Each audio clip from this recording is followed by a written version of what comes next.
জাতীয় নাগরিক পার্টি নামে আসছে ২৪-এর গণঅভ্যুত্থানে তরুণদের নতুন দল।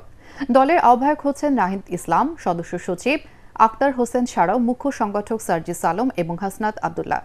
আগামীকাল রাজধানীর মানিক মিয়া এভিনিউয়ে আত্মপ্রকাশ অনুষ্ঠানের প্রস্তুতি চলছে জোরে সোরে। শুরু হয়েছে মূল মঞ্চ তৈরির কাজ। এতে সারা দেশ থেকে জাতীয় নাগরিক কমিটি এবং বৈষম্য বিরোধী ছাত্র আন্দোলনের প্রায় ৪ লাখ কর্মী সমর্থকদের অংশ নেওয়ার কথা রয়েছে।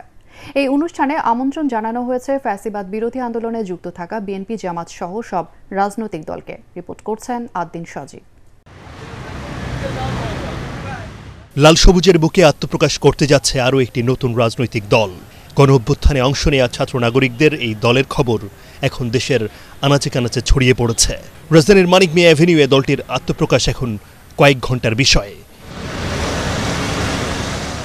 ওপেন স্টেজ হবে, এটা আমাদের অনেক বড় করে আমাদের যে মানিক মিয়া এভিনিউর সংসদ ভবনের পাশে যে রোডটা আছে ওই রোডে আমরা এই স্টেজটা করব, এখানে উন্মুক্ত থাকবে। ইতিমধ্যেই চূড়ান্ত হয়েছে দলের শীর্ষ নেতৃত্ব।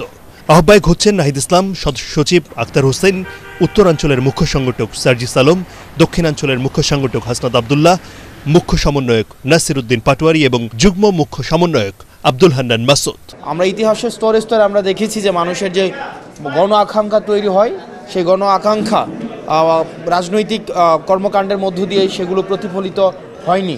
তো ইতিহাসের স্তরে স্তরে মানুষ বঞ্চিত হয়েছে। তো মানুষের আকাঙ্ক্ষা আবার আমাদের ধীরে তৈরি হচ্ছে, সেটি ইতিবাচক। ২৮ ফেব্রুয়ারি আত্মপ্রকাশ অনুষ্ঠানের প্রস্তুতি শুরু হয়েছে আরও একদিন আগে থেকেই। আমন্ত্রণ জানানো হয়েছে জুলাই বিপ্লবের শহীদ পরিবার, আহত যোদ্ধা এবং ফ্যাসিবাদ বিরোধী সকল রাজনৈতিক দল এবং পক্ষকে। বাড়তি নিরাপত্তায় সিসি ক্যামেরা বসানোর কাজও শেষ। যেই জায়গায় আমরা বাংলাদেশকে দেখতে চাই, সেই জায়গায় দেখার সবচেয়ে অন্যতম একটি প্রধান শর্ত হচ্ছে রাজনৈতিক দলগুলোর মধ্যে একটা মিউচুয়াল রেসপেক্ট থাকতে হবে। আমরা বিশ্বাস করি আগামীকাল সকলেই আসবে এবং আগামীতেও যদি নতুন কোনো রাজনৈতিক দল বাংলাদেশে আজকে থেকে 2, 4, 5, 10 বছর পরে আমরা দেখি, আমরা সবাই ঐক্যবদ্ধভাবে তাদেরকেও এই যে পজিটিভ যে সাপোর্ট সেটি আমরা আমাদের জায়গা থেকে করব। টানা ৭ম-বারের মতো বেস্ট টিস্যু পেপার ব্র্যান্ড হিসেবে স্বীকৃতি পেয়েছে বসুন্ধরা টিস্যু। জাতীয় নাগরিক পার্টির মুখ্য সংগঠক সার্জিস আলম এবং হাসনাত আব্দুল্লাহ বলেন, ঢাকা ও আশপাশের এলাকা থেকে আত্মপ্রকাশ অনুষ্ঠানে যোগ দিতে যাচ্ছেন অন্তত 2 লাখ কর্মী সমর্থক। সারা দেশ থেকে আসছেন আরও অন্তত 2 লাখ, সব মিলিয়ে 4 লাখেরও বেশি মানুষের উপস্থিতি আশা করছেন তারা।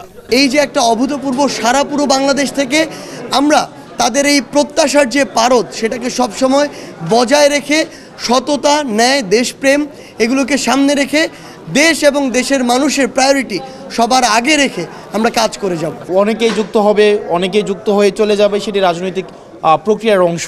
তো এই বিষয়গুলো আমরা চেষ্টা করছি যে এই বিষয়গুলোকে কিভাবে অন্তর্ভুক্তিমূলক করা যায়। ইলেকটোরাল প্রসেস আপনি যেটি বলছেন, যেটি প্রত্যেকটি রাজনৈতিক দলের চূড়ান্ত লক্ষ্য থাকে, সেটির দিকে অবশ্যই আমরা যাচ্ছি।